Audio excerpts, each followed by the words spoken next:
Hello, everybody, and welcome to Lush and Salty Aquariums. My name is Stefan. Thank you for supporting the channel. Today we're going to talk about this tank here, my 12-gallon bookshelf, heavily planted. We're going to get into it some, and I'm trying some new editing software, so I'm going to cut away from this and try actually doing a legit edit, my first one, as opposed to just moving this camera every which way. So bear with me if I do anything wrong or if it's glitchy. I'll talk at you soon. Bye. All right, everybody, we're back now. I'm looking straight at this 12-gallon bookshelf aquarium. The reason why I'm filming it, it's only been a couple weeks, maybe 3 since we last looked at this tank. But I did what I always am reluctant to do, which is get in and do a massive plant trim, and I moved some things around. I know when you're looking at this, you're saying this is after a trim, and yeah, well, that's the way it goes with a heavily planted system, like all my tanks, but this one in particular. You all know how much I adore these emerged plants, the pothos, and look at that moss. Yeah, it's got a little yellow on it, but I just constantly spray. It's almost a ½ inch thick mat upon that piece of bogwood, and there's 2 or 3 kinds of pothos back there. There's even a you know what the hell, let's go right back there and look. I even have a couple, like I had what do you call it, the Good Luck bamboo is back there. I can't really see it, but it's in there in between these other plants, and I have it in a teeny little jar, frankly. I put some wood back there and other things to serve as kind of a background. Actually, we're trimmed so much into this tank, we can see that fun wallpaper behind it, but I also have some sticks and things just in the back to create a sense of depth and just for fun, you know, because when it comes over the top like that, I mean, I just think that's so badass. There was a massive piece of pothos, the green and white kind of leaf like you see back there, and it had dominated this whole section, and the roots were coming down, and I wanted to free up some of the water back there. You see a couple chili rasboras. Who knows, maybe they can spawn in that area with a little more privacy, but also some room. This piece of pothos here is honestly just placed in from a cutting in the house. And I switched some of the, this floating plant, which has actually grown atop this piece of driftwood. I thought this was red root floaters, and I still think it was, and then when it converted to the emerged form, it just became green like this.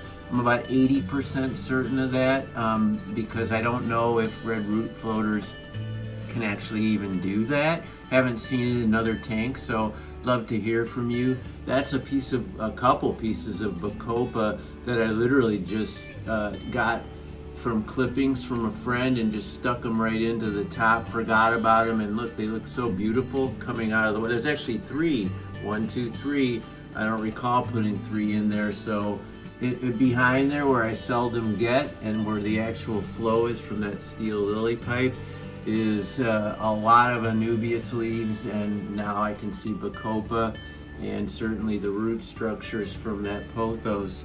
And then there's a lot of Java fern. This Java fern does well in my aquarium here. I do put CO2 into this tank, and I'm running this is one of Haiger's more inexpensive lights, but I'm all right. I like Haiger. I think for the money, you can't beat it with a stick.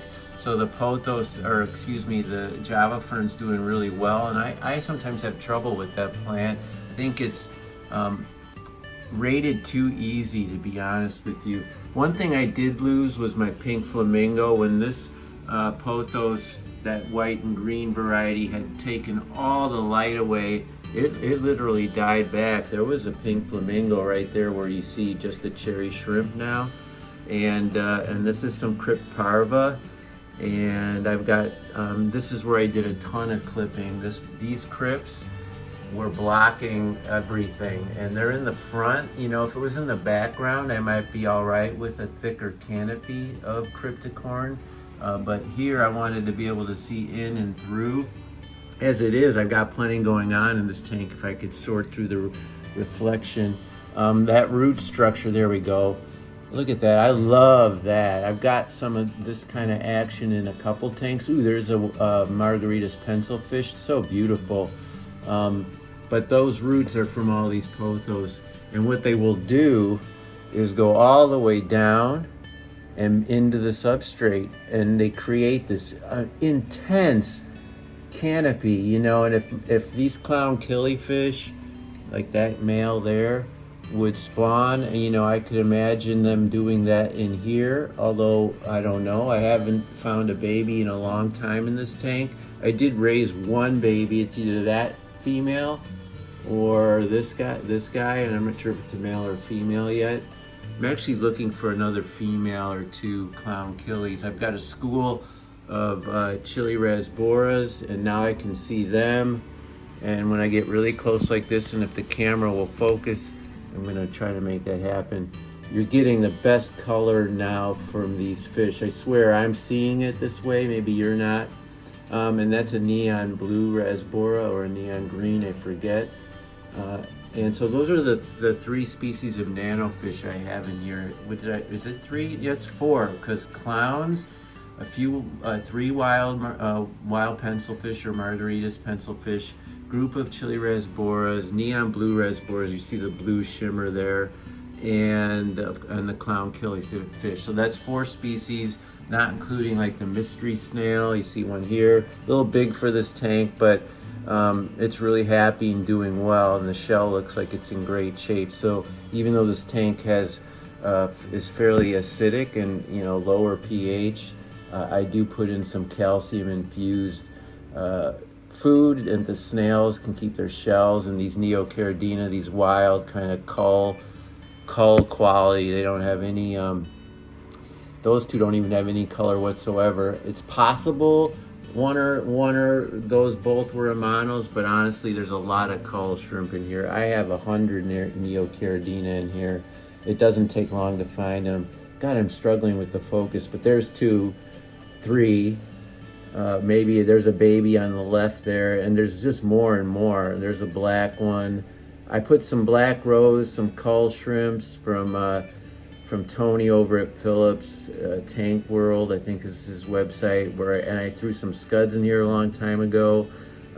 Daphnia, you know, and the nanofish ate those for sure, but tons of Neocaridina, but they're all the wild. None of them are stunning, or I shouldn't say none, but many are not full-fledged red or, you know, green. Or there's a halfway decent red, and he's eating something, and there looks like a molt beside it. I think they're eating the molt from a shrimp, which they will do because they enjoy the, you know, the chitinous exoskeleton of a Neocaridina does have nutrients that these shrimp can benefit from. You know, when you have an ecosystem like this, it just keeps going and going. You know, it's a full circle of life. And so even the molts, which I recommend everybody leave in the tank, serve as sustenance and provide nutrients that fish foods, many of them do not. What else can I say about this aquarium? I pulled a ton of the duckweed out best I can. There's obviously a lot left, and there always will be. And I put in some classic frog bit because, like I said, this, which I thought was which I thought was red root floaters, there was a ton of them, but I wasn't getting the red roots.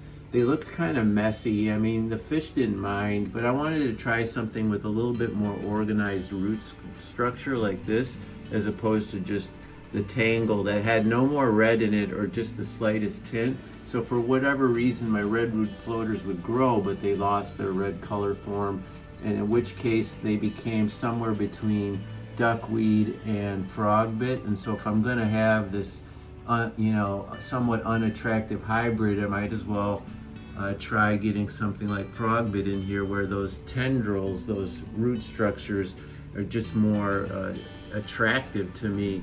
Red root floaters are awesome, but if the roots aren't red and they're just kind of messy looking, they don't compete with just something classic like that. That's a couple minutes more on a topic that probably could have been covered in 20 seconds. So that's this tank. A little update, seeing right through it now because of the heavy plant trim. I hope you enjoyed it. As always, everybody, keep your hands in the tank, and ciao for now.